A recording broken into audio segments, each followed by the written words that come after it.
Action Bronson has built a multi-dimensional brand that crosses many audiences, reaches multiple niches, and opens the door for a variety of brand partnerships. Some people know Action for his music, some for his culinary expertise on Fuck That's Delicious, and some for his stoner culture insights, all of which are powered by a brash and charismatic personality that draws people in. So let's examine how this all came together and what it has meant for his career. As with any good brand, it all starts with understanding yourself. From understanding who you are and who you are not, your brand is the summation of your unique story, your experiences, goals, interests, and mission all pulled together and displayed authentically to your audience to give them a reason to choose you and allow them to deeply connect with you. The beginning of the process of building your brand is being clear on who you are and how you want to represent yourself. It requires clarity in order to engage with people authentically. This is something Bronson nailed out of the gate. With this clarity, he can infuse himself and his influence into everything he does. From the beginning, he immediately wanted to bridge the gap between two of his loves, food and music. Well, to be honest with you, I've been trying to incorporate this since the beginning. You know, I was literally writing some of my earliest raps while working in a kitchen. So I consciously made that effort to try and bridge those two things. So I don't think it always has to be hip hop. You know what I mean? Like, I wasn't listening to only hip hop in the kitchen. You listen to salsa, listen to bachata. You listen to a lot of world music that doesn't have lyrics, that just has that vibe that gets you going, you know? So the collaborations are endless. Like I just said, Virgil Abloh, Untuck It. I mean, it's endless.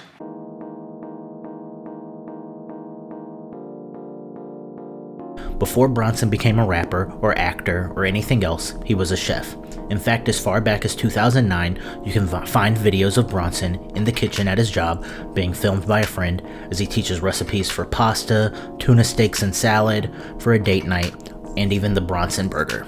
Out of the gate, he was acting as a media company, producing his own content, in this case a cooking show that stood alone as its own thing, but also promoted the start of his music career. Obviously a harbinger of how his career would unfold. The clarity of himself allowed him, from the get-go, to bring forth two of his interests, but not only that, it gave clarity to the type of music he wanted to make. Rather than adopt the mainstream sound, he tapped into reflective nostalgia. Reflective nostalgia accepts the fact that the past is in fact the past. Rather than trying to recreate a special past experience, it savors the emotions evoked by its recollection. He took inspiration from the classic 80s and 90s New York sounds, put his own spin on it, infusing his personality, and created music that appealed to hip-hop heads seeking new music fully with that New older York, New York flavor. right? Fully informed and born of a sound that we all were raised on to varying degrees, and then re-injecting it back into that crucial sound. Yeah, especially at a time where it was needed the most. You know, when I first started hitting the scene, you know, the sound had kind of shifted to Got a southern thing. a different route, you know, like New York wasn't really taken seriously in the music game like that. I'm not saying I changed anything, but I sure as hell did exactly what I wanted to do. Right. And to this day, I do exactly what I want to do every time I do music. For me, when I travel, I get all this inspiration. I go digging for records in all these different places in the world, and you get the vibe from all these musicians from the past, and you bring that back and you channel that in you, and I feel like that's the best soul music that you can make, you know? Just, it already has the soul of legend, you know? But you're doing this not just in music, right? You're also doing this on television, or as John has famously put it in a review of one of your shows, a kind of anti-television or a meta-television. It is. He got it right. So he knows me.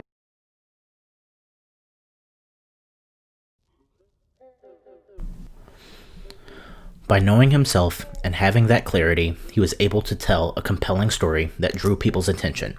A chef turned rapper bringing back a classic New York sound in the early 2000s, rapping about food, exotic experiences, drugs, and outlandish scenarios. As mentioned, immediately people with an interest in 80s and 90s New York hip-hop were already willing to check for his music, as were people who shared an interest in hip-hop and cooking. Immediately, he drew interest from both publications covering food and publications covering hip-hop as they hoped to explore this unique story. a story that shaped opportunities across the board. From interviews that took place while he cooked, working food trucks at music festivals, judging competitions at food festivals, wherever food and music intersected, people began thinking about Bronson. I wrote previously about how food and music are both experiences, and when paired correctly, can be additive. Bronson is one example of that coming to light and opening a variety of doors. Bronson isn't an artist with big radio hits. Most of his early career was centered around a steady diet of mixtapes. So how was he able to build his following, garner such attention, and create all these opportunities while not being mainstream? He built around niches and across channels. As mentioned, his music didn't conform to a mainstream sound, but rather was made to appeal to hip-hop heads and anyone looking for a 90s-inspired New York sound. His sound has evolved to include multiple genres across the world and unorthodox production while maintaining a signature outlandishness and charisma that draws people in. He then appealed to foodies, home cooks, basically anyone who enjoyed certain food styles, or even narrower, foodies and hip-hop head crossover market, and he then appealed authentically to stoners. While individually, hip-hop, food, and weed are broad interests that appeal to a huge amount of people and have mainstream appeal, he combined the three to find the niche audience within each. It created a more unique and focused target audience, but wasn't so restrictive that you had to like all three to enjoy. But if you liked one, or two out of the three, or all three, there was an immediate appeal. For example, I first knew of Bronson from his music, but I recently had a conversation with someone about him as they brought up Fuck That's Delicious, and they had no idea that he even made music, but they liked that he was a stoner with a food show. Within that niche, it was very easy to see how Bronson could fit into your life.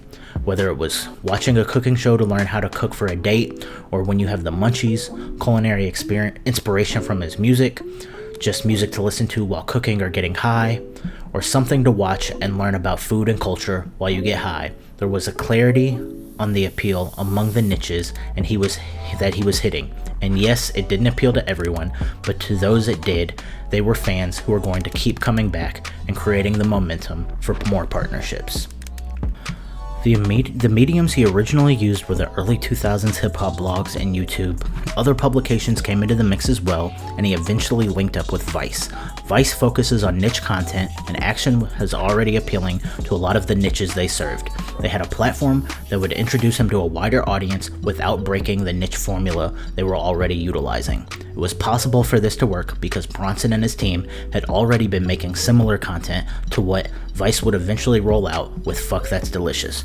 Bronson had been documenting his travels when touring and making cooking videos. When Fuck That's Delicious came out, it allowed him to elevate the production, creating his take on an Anthony Bourdain-influenced travel and food show, which he grew up watching with his mother, building the Fuck That's Delicious brand. From there, he continued creating shows, writing a cookbook, doing art shows, hitting up larger publications, and collaborated with companies to put out limited edition olive oil and having his own ice cream line available. Because he had a fiercely loyal fan base built through niches, the opportunity to perform at festivals or be offered brand collaborations and partnerships was almost always available.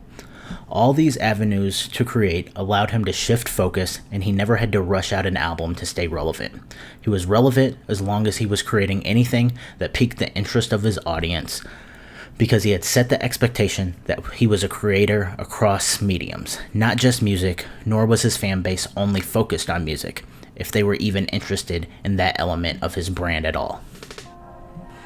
Action Bronson has built a brand that is strong, dynamic, and flexible, opening him up to numerous opportunities and success by focusing on his interests and his strengths.